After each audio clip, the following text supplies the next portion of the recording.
something crazy happened, of course, in the United States. Canadian was trying to cross the border into the US, and a customs officer made him give a DNA sample. First off, thoughts on this? Just hearing that headline, why would that ever be needed any time going to any country? That sounds like something you'd have to do if you hit yes when you're filling out the India e-visa for if you're Pakistani or something. Give us your DNA, prove it. It's ridiculous. I mean, it's pretty common. We travel to a lot of countries to give your fingerprints and stuff, like when we go to Asia and stuff.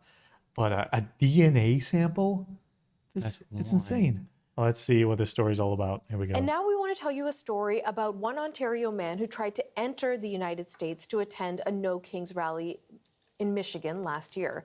He was turned away by border officials, all right, but not before, he says, officers forced him to give a DNA sample.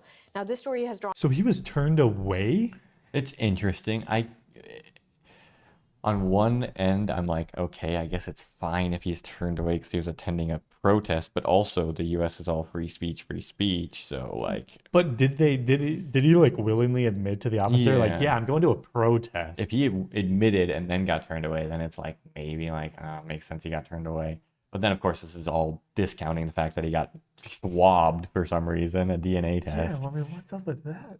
So I am curious. So if they asked him, and he said, yeah, I'm going to a rally. Okay. But if they denied him because they already knew he was going to the rally, that's another problem. How did they know? Did they make him give up the phone? Like, what happened? On a lot of attention from the public, also from lawmakers who are now demanding answers from the Trump administration. Mark Harksall is here with me in studio. You've been looking into this story. So what exactly happened here? So, Natasha, 68-year-old Kevin Larson, he lives in Kincardine, Ontario. As you mentioned, he was trying to cross the border. This was last October. How old did they say he was? 16, so what exactly happened here? So, Natasha, 68-year-old Kevin Larson, he lives 68. in Kincardine, Okay. Ontario. I was about to say 16. That's like, can you even cross the border? As you mentioned, he was trying to cross the border. This was last October, 2025, to go to a No Kings protest. He figured that he might have some trouble getting across the border just for the main reason that he was going there for. He didn't think that what happened to him would end up happening, though. He says he was eventually held for 3 hours when he crossed the border. He was sent for a secondary inspection. When he got into the office, his phone was searched, his car was searched, and in the end, they denied him entry. He says customs officers then told him he had to provide a DNA sample via a cheek swab. When he refused to do that, that's when things took a turn that, quite frankly, to some might sound a little bit scary. Said, okay, no, I'm not going to give you the DNA sample. Eventually, a supervisor took me into a private room, and he actually read the regulation that he was citing to ask me for DNA. And it's a charge, if you're found guilty, sir, is a maximum jail sentence of 1 year. Now, not wanting to be charged, not wanting to be... They threatened to throw him in jail for a year. He hadn't even crossed the border at that point. Yeah, and I still don't understand what the point would be for a DNA swab unless they're like relating it to a crime scene that happened in the U.S. Are they trying to like throw him into a database or like frame him for something? That seems so ridiculous. Yeah, that's very weird. Wait, I thought Canadians could just, I mean, maybe it's changed now, but I thought Canadians could just come over to the U.S. visa free. Yeah. So like why, he must have said, I'm going to the rally. Yeah. He must have. He got held for 3 hours. Interesting. He could have just said, I'm going to Detroit for tourism. Get a cheeseburger. Exactly. Be jailed, and Larson also says that he has family in the U.S. that he wants to continue to go visit. He eventually relented. He gave a DNA swab and was eventually denied access to the country and sent home.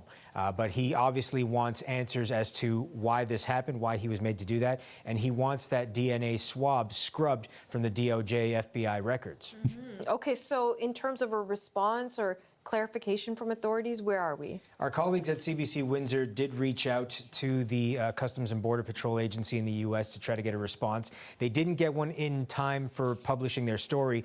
Hours after they published that story, though, the CBP did reply to them with a written statement. Here's what they had to say, quote, on October 18th, 2025, a 68-year-old Canadian citizen arrived at the Blue Water Bridge. In secondary inspection, the alien gave inconsistent answers for his reason for traveling to the U.S. He was deemed inadmissible and allowed to withdraw his application for admission and allowed to voluntarily depart the U.S. A DNA sample was collected in accordance with the law, DNA Fingerprint Act of 2005, due to this immigration violation. But there's some question as to whether he really needed to have the DNA swab done because he didn't have any previous unlawful entries into the U.S. He had no criminal record. So there are some questions as to whether that should happen. One of the people questioning that is Debbie Dingell. She's a Democrat representative for an... I'm very confused if you're denied why they would, like, I mean, if they want to keep the sample so that if you try to lie in the future, why don't you just have your passport on record? Yeah, yeah. It should all be connected to your passport. And it's a land border. It's not like he's in an airport. They should just be like, no, go back. And then he just turn around and go back. It doesn't make any sense. That statement really didn't clear anything up. No. And why is a Canadian citizen getting grilled crossing the border with the United States?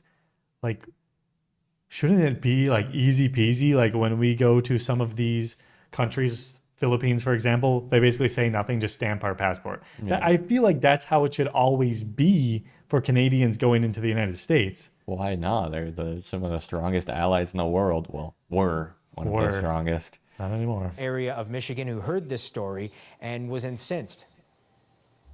So I had no idea why they were treated him so terribly Debbie at the Dingell. border. Why or what statute would they even be able to collect DNA under? How are they using it? And quite frankly, it bothered me even broader because Canada's our neighbor and our friend. She and another representative have sent letters to Homeland Security, the state and Justice Departments demanding answers. As of Monday, so far, no reply. Okay, Mark Carcasol, thanks so much. Thank you. Well, it's Trump administration stuff. It's just confusing, doesn't make sense, and is downright criminal. Yeah, exactly. Everything that we saw in that video made me very confused, and of course the answer does not solve anything. The answer created more questions. I mean, literally. Because if there was an act, the DNA Fingerprint Act of 2005, why is the DNA part in there, not just fingerprints? Why was this in 2005, and why have we not heard anything about it since then? 2005's Bush administration was probably some Patriot Act stuff. Oh, some post 9/11 stuff. NSA spying stuff. They want to collect everything. That's probably what it's from. And why is everything like, why didn't the guy even say what he said to the officer? I feel like everything about this story is very like broad Yeah. and not very clear.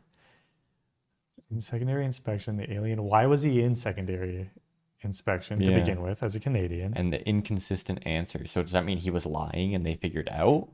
Because if it's inconsistent answers for his reason, if they turned him away for his reason being to attend a protest, that doesn't line up with this statement here. This says that he's giving inconsistent answers for his reason. It doesn't make any sense. And he has family in the U.S., so he should be able to go visit them, I would think, whenever he wants. For some reason, that dude's just like a crazy person and they actually know something about him. I don't know. He was like really sus. He was like, what are you doing in the U.S.? Yeah, murder. What'd you say? Getting some, I don't know. I don't know. Probably not. Interesting story. Hopefully you guys enjoyed. We'll see you in the next one. Goodbye. Bye.